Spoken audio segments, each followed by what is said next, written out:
একুশে জুলাইয়ের সভা করে এবারে বিপাকে তৃণমূল। সামনে আবারও একটা একুশে জুলাই আসছে এবং প্রত্যেকের মনেই একটা প্রশ্ন, সরকার বদলে গেছে, এবারে কি রাস্তা বন্ধ করে আগের মতো একুশে জুলাই হবে? এই বিষয় নিয়ে হাইকোর্ট কি বলছে? ইতিমধ্যে কিন্তু মমতা বন্দ্যোপাধ্যায় এবং অভিষেক বন্দ্যোপাধ্যায়ের বিরুদ্ধে একটি মামলা হয়েছে। সেই মামলায় ঠিক আইনজীবীরা কি বলছেন, হাইকোর্ট কি বলছে, সমস্ত কিছু আজকের এই প্রতিবেদনে দেখাবো। সত্যি সত্যি কি তাহলে একুশে জুলাইয়ের সভা করে বিপাকে পড়েছেন মমতা বন্দ্যোপাধ্যায়? নমস্কার, আমি সানিয়া, দ্য নিউজ বাংলায় আপনাদের সকলকে স্বাগত। এই সমাবেশে আর কিছুক্ষণ পরে আমরা সর্বভারতীয় সাধারণ সম্পাদক শ্রী অভিষেক বন্দ্যোপাধ্যায়ের বক্তব্য শুনব এবং শুনব আমাদের দলনেত্রী মমতা বন্দ্যোপাধ্যায়ের বক্তব্য।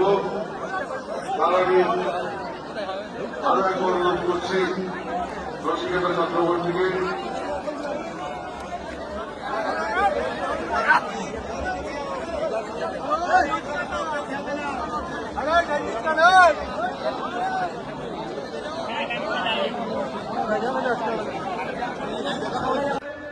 সাম্প্রদায়িক হয়ে গেছে। তারা ভাবছে বাংলার ভোট ভাগ করে। রানী রাসমণি রোড, আমার পিছনের রাস্তাটা, একুশে জুলাইয়ের দিন ঠিক যেই রাস্তাটা সারাদিনের জন্য বন্ধ করে দেওয়া হয়।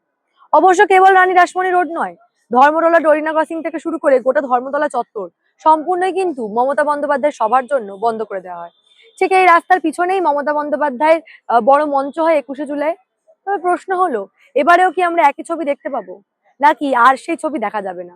পরিচিত সেই একুশে জুলাই ছবি আর দেখা যাবে না। রীতিমতো হাইকোর্টের তরফে ইতিমধ্যে মমতা বন্দ্যোপাধ্যায় এবং অভিষেক বন্দ্যোপাধ্যায়কে চিঠি পাঠানো হয়েছে। এর আগেও বারণ করা হয়েছিল, 2018 সালে একটি মামলায় পরিষ্কার হাইকোর্টের তরফে নির্দেশ দেওয়া হয়েছিল, কোন রকম কোনো রাজনৈতিক মিটিং মিছিলের জন্য কোন রকম কোনো রাস্তা সম্পূর্ণভাবে বন্ধ রাখা যাবে না।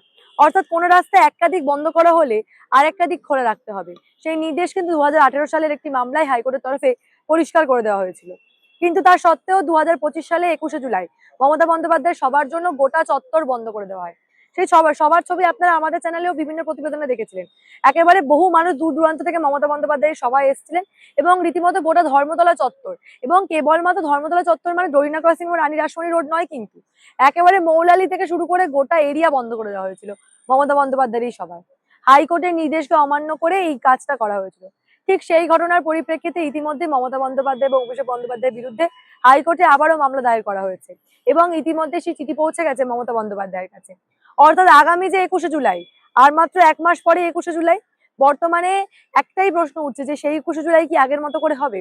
অর্থাৎ যেভাবে রাস্তা বন্ধ করে ঘটা করে একুশে জুলাই পালন করা হতো, 2026-এও কি একইভাবে একুশে জুলাই দেখা যাবে?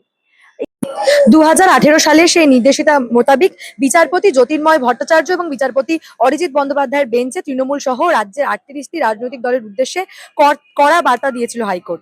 বেঞ্চের সুস্পষ্ট নির্দেশ ছিল যে সভার কারণে রাস্তায় অন্তত একটা অংশ সর্বদাই পথচারী এবং যানবাহন চলাচলের জন্য খোলা রাখতে হবে।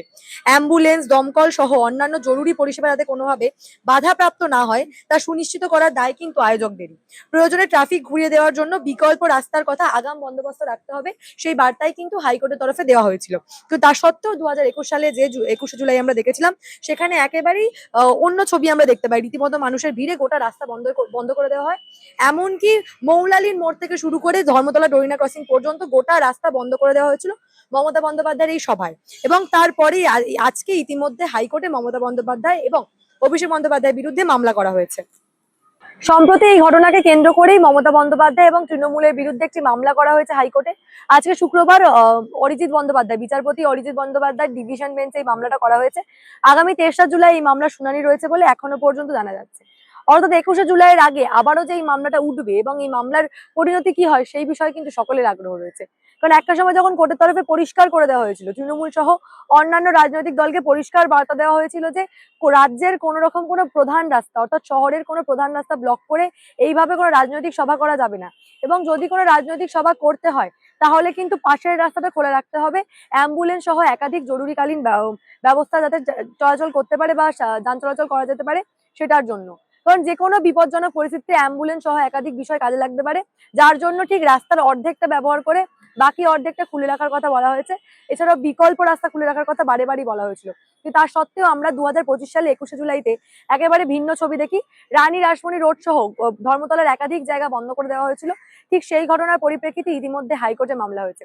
এখন দেখার বিষয় আগামী 23শে জুলাই এই মামলার শুনানি, এবং এই মামলার শুনানির পর ঠিক কি হয় সেটাই এখন দেখার। এই বিষয় নিয়ে আপনারা কি ভাবছেন? সত্যি সত্যি কি তাহলে মমতা বন্দ্যোপাধ্যায় এবং অভিষেক বন্দ্যোপাধ্যায়ের বিরুদ্ধে ব্যবস্থা নেওয়া উচিত? এইভাবে 21শে জুলাইয়ের জন্য গোটা রাস্তা ব্লক করার জন্য সত্যিই কি হাইকোর্টে বড় মামলা করা উচিত, এবং মামলার শেষে সত্যি এই মামলার বিচার হওয়া উচিত? এই বিষয় নিয়ে আপনাদের মূল্যবান এবং গুরুত্বপূর্ণ মতামত আমাদের জানাবেন কমেন্ট সেকশনে, এবং দেখতে থাকুন দ্য নিউজ বাংলা।